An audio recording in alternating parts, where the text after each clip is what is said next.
something wrong. Not just wrong in the ordinary sense of war, where chaos, loss, and uncertainty are expected, but wrong in a way that feels systemic, undeniable, and impossible to hide beneath layers of propaganda.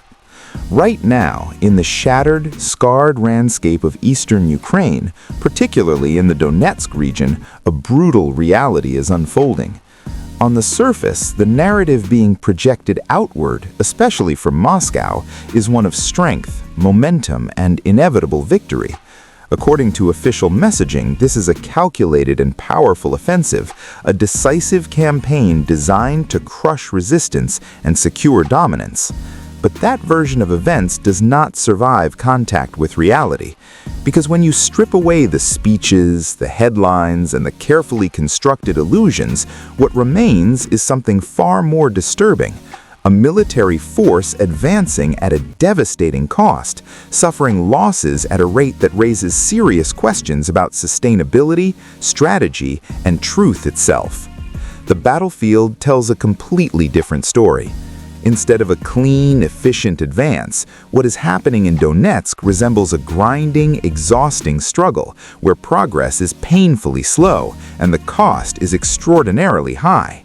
The land itself, scarred by explosions, trenches, and constant bombardment, has turned into a place where every small gain comes with immense sacrifice. And the numbers behind that sacrifice are staggering. Reports indicate that for every single square kilometer of territory gained, hundreds of soldiers are lost.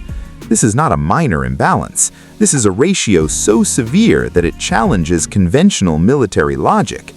In modern warfare, efficiency, precision, and minimizing losses are critical. Yet here, the opposite seems to be happening. Imagine a small area, a neighborhood, a park, a few city blocks. Now, imagine the human cost required just to take control of that space. The scale becomes difficult to process. This is not rapid conquest. This is attrition at its most extreme. What makes this situation even more striking is how it compares to earlier phases of the conflict. Losses were already considered high before, but current figures suggest a dramatic escalation. The rate has not just increased, it has intensified to a level that suggests something fundamental has shifted, and that shift is not in favor of the attacking forces. Despite continuous efforts and repeated offensives, the actual territorial gains remain limited. Months of fighting have produced only incremental changes on the map. Areas that were expected to fall quickly have instead turned into prolonged battle zones. This creates a dangerous imbalance, high losses combined with low progress. In military terms, that is a warning sign. Because war is not just about movement, it is about momentum. And momentum depends on the ability to achieve meaningful objectives without exhausting resources. When those objectives shrink while the cost grows, the entire structure of the campaign begins to weaken. That is exactly what appears to be happening. The situation becomes even more complex when you consider the broader strategic picture. Donetsk is not just another region, it is a key objective, a central focus of long-term goals. Control over this area carries both symbolic and strategic importance. And yet, despite that importance, progress remains limited. This raises an important question. If such a significant objective cannot be secured efficiently, what does that mean for the overall campaign? The answer is not simple, but the implications are serious. Because every prolonged battle drains resources, manpower, equipment, morale, and time. And unlike resources, time cannot be replaced. The longer a conflict continues under these conditions, the more pressure builds, both on the battlefield and beyond it. Inside any military structure, sustained high losses create ripple effects. Units become weakened, experience is lost, coordination becomes more difficult. Replacements may arrive, but they often lack the training or cohesion of those they replace. Over time, this leads to a gradual decline in effectiveness. And that decline is not always immediately visible, but it is always present. Another critical factor is morale. Morale is often overlooked in discussions of warfare, but it plays a decisive role. Soldiers need confidence, not just in themselves, but in their leadership, their strategy, and their chances of success. When losses rise and progress stalls, that confidence can begin to erode, slowly at first, then more rapidly, because uncertainty spreads, and once uncertainty takes hold, it becomes harder to maintain discipline, coordination, and focus. Every decision becomes heavier, every movement carries more doubt. In environments like this, even small challenges can become major obstacles. At the same time, the opposing side is not standing still. Defensive strategies have evolved, positions have been reinforced, tactics have adapted to counter repeated assaults. Over time, defenses become stronger, more refined, and more difficult to break. This creates another imbalance, because while the attacking force must continuously adapt and expend energy to push forward, the defending force can strengthen its position, learning from each engagement and improving its response. The result is a battlefield that becomes increasingly difficult to navigate. Every attempt to advance is met with resistance that is not only strong, but informed, prepared, and precise. And this is where the situation begins to shift from difficult to critical, because sustained high losses combined with reinforced defenses create a cycle that is hard to escape. Each new offensive requires more effort, more coordination, and more risk, yet the chances of meaningful success do not increase proportionately. Instead, they often decrease. This is not just a tactical issue, it is a structural one. It affects planning, decision-making, and long-term viability. And it forces a difficult reality. Continuing the same approach under the same conditions is unlikely to produce a different outcome. Yet changing approach is not always simple. Adjustments require time, resources, and clarity. They require acknowledgement that the current strategy is not working as intended. And in highly controlled environments where narratives are tightly managed, that acknowledgement can be difficult to achieve. This creates a gap between perception and reality. On one side, there is the image of strength and progress. On the other, there is the reality of slow movement and heavy cost. The longer that gap exists, the more pressure it creates, because eventually reality demands recognition. And when it does, the consequences can be significant. For now, the situation in Donetsk continues to unfold. Each day adds new data, new developments, and new challenges. The patterns are becoming clearer, but the outcome is still uncertain. What is certain, however, is that this is not the rapid, decisive campaign that was once envisioned. It is something else entirely. A prolonged struggle, a test of endurance, a situation where every decision carries weight and every step forward comes with a cost that cannot be ignored. And as this continues, the central question remains: how long can this balance be sustained? Because history has shown that conflicts defined by high losses and limited progress rarely remain stable. They reach turning points, moments where pressure builds to a level that forces change. Whether that change comes through strategy, negotiation, or escalation depends on many factors, but one thing is clear: the current trajectory is not sustainable forever. And the longer it continues, the more likely it is that the situation will shift in ways that are difficult to predict, but impossible to avoid. Because what is happening in Donetsk is no longer just a question of heavy losses or slow progress. It is the point where the entire structure of a campaign begins to strain under its own weight. A moment where numbers, strategy, and reality collide in a way that cannot be easily corrected. At the center of this turning point is a simple but devastating truth. The cost of continuing is rising faster than the ability to sustain it. And that imbalance is starting to define everything. One of the clearest signs of this shift can be seen in the pace of territorial gains. In earlier phases of the conflict, even limited advances could be framed as progress. Movement, no matter how small, created the impression of forward momentum.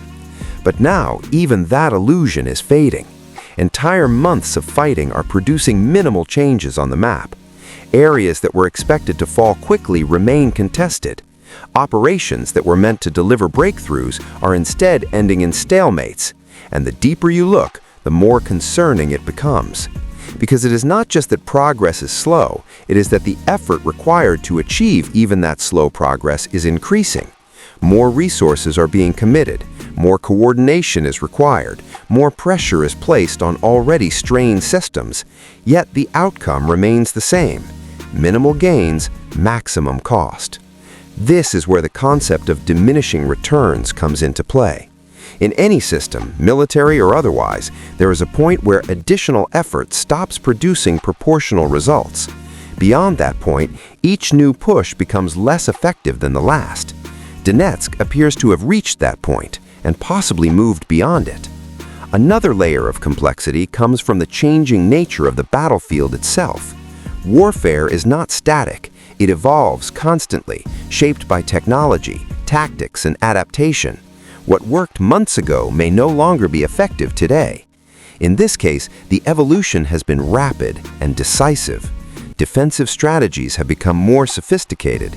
Positions are not just held, they are engineered, layered, and reinforced. Every approach is anticipated, every movement is observed. The battlefield has become a network of resistance rather than a single line. This makes traditional advances far more difficult. Instead of breaking through one point and moving forward, attacking forces are now required to deal with multiple layers of defense, each capable of slowing, redirecting, or stopping progress entirely. And each layer adds to the cost. What makes this even more challenging is the increasing role of precision. Modern warfare is no longer defined solely by large-scale movements or overwhelming force. It is defined by information, timing, and accuracy. Small units equipped with better awareness and coordination can have a disproportionate impact. This shifts the balance because it reduces the advantage of sheer numbers and increases the importance of efficiency. It rewards those who can adapt quickly and penalizes those who rely on repetition. And repetition in this context becomes dangerous. Repeated assaults on reinforced positions do not just fail, they compound losses. They create patterns that can be anticipated and countered. They reduce unpredictability, which is a key element of any successful operation.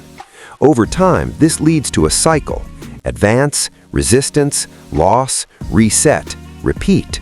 But with each cycle, the starting point becomes weaker because losses accumulate, resources diminish, equipment wears down, units lose cohesion.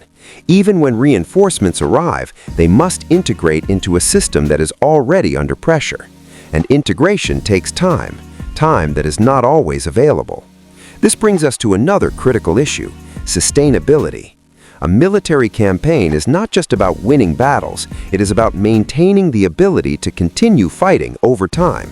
That requires a steady flow of resources, personnel, equipment, logistics, and support. When losses begin to outpace replenishment, sustainability becomes a concern, and when that imbalance continues, it becomes a problem. Reports suggest that recruitment and replacement efforts are struggling to keep up with the rate of losses.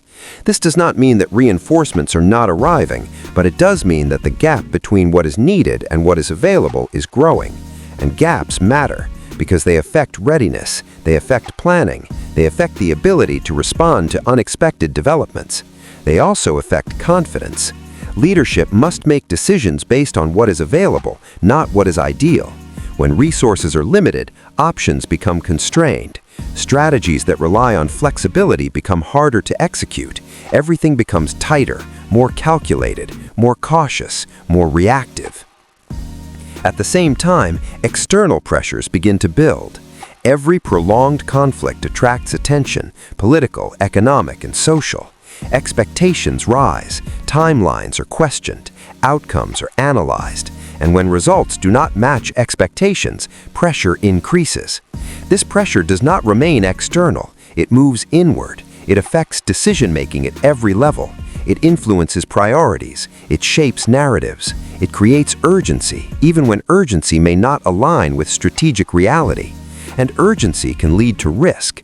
Because when there is pressure to show progress, there is a temptation to act, even when conditions are not ideal, to push forward even when the probability of success is uncertain. Sometimes that leads to breakthroughs, but often it leads to further losses. This is where the situation becomes particularly delicate, because the margin for error is shrinking. Every decision carries more weight. Every operation has higher stakes. There is less room for miscalculation, less tolerance for failure. Yet the complexity of the battlefield continues to increase. One of the most defining elements of this complexity is the integration of new technologies. Systems that enhance observation, coordination, and response are now playing a central role. The battlefield is more visible than ever before.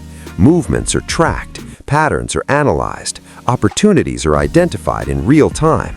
This reduces the element of surprise, and without surprise, offensive operations become significantly harder to execute, because defenders are not just reacting, they are anticipating. They are preparing responses before actions are fully developed. They are positioning resources in ways that maximize effectiveness. This creates an environment where even well-planned operations can struggle, not because they are poorly designed, but because they are expected, and expected actions are easier to counter. This is one of the reasons why progress has slowed, not due to a lack of effort, but due to an increase in resistance that is informed and adaptive. Over time, this dynamic creates a kind of equilibrium, not a stable one, but a tense, fragile balance, where both sides are engaged, but neither is able to achieve decisive movement. In such situations, the outcome is often determined not by a single event, but by accumulation. Small advantages, repeated over time, begin to add up. Minor inefficiencies, if not corrected, begin to compound, and eventually one side begins to feel the weight more than the other. The question is, which side reaches that point first?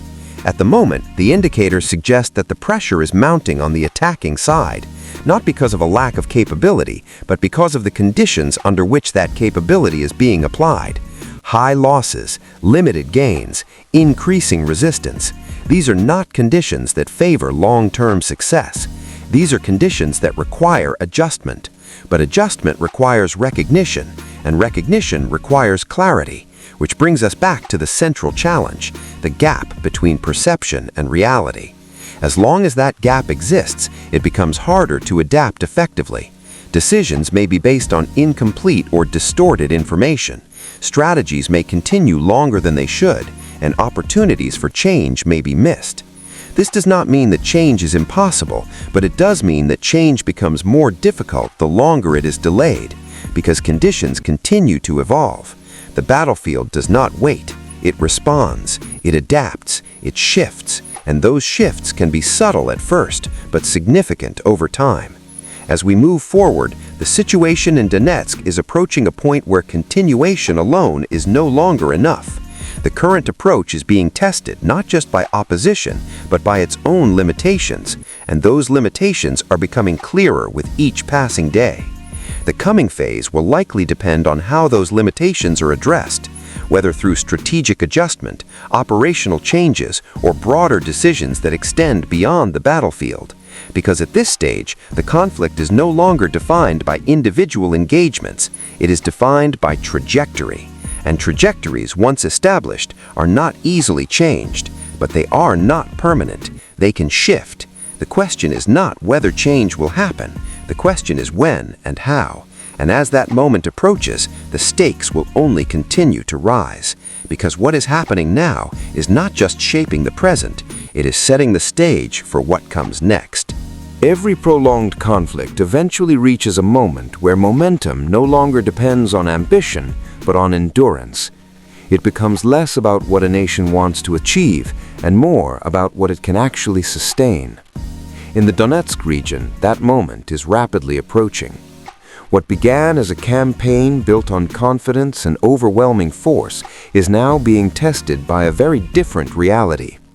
The numbers are no longer abstract. The patterns are no longer temporary. The strain is no longer manageable. This is no longer just a difficult operation. It is becoming a defining turning point. The weight of irreplaceable losses. One of the most critical shifts in the conflict is not simply the number of casualties, but their nature. In many wars, a significant portion of losses consists of wounded soldiers, individuals who may eventually return to duty after recovery. This creates a cycle where manpower, although strained, can be partially replenished. But the current trend suggests a growing proportion of losses that are permanent. This distinction matters more than anything else, because when losses become irreversible, the long-term impact multiplies. Experience is lost, training investment disappears, unit cohesion breaks down, replacement troops arrive with less preparation, less coordination, and less effectiveness. Over time, this creates a widening gap between what an army needs to function and what it is actually capable of doing, and that gap is becoming increasingly visible. 4 months of escalation. Recent analysis indicates a consistent pattern: 4 consecutive months where the intensity of losses has remained exceptionally high. December, January, February, and March have collectively formed a period of sustained pressure unlike anything seen earlier in the conflict. Instead of fluctuations or seasonal slowdowns, the numbers have remained elevated. March, in particular, stands out. Compared to the same period in the previous year, reported losses increased dramatically. This is significant because spring is typically expected to bring improved mobility and operational opportunities. Instead, it has brought intensified resistance, and that resistance is proving costly. The recruitment gap. No military can sustain high losses indefinitely without replacing them. Recruitment becomes the lifeline that keeps operations going. But here lies another emerging challenge. Reports suggest that recruitment efforts are struggling to keep pace with battlefield losses. Over a recent 3-month period, the number of new recruits has fallen short of the number of casualties. This creates a simple but dangerous equation. If losses exceed replacements, overall strength declines. At first, the decline may seem manageable. Large forces can absorb initial imbalances, but over time, the effect compounds. Units become under strength, rotations become less frequent, fatigue increases, and as fatigue increases, performance decreases. This is how operational effectiveness slowly erodes. The strain on command and coordination.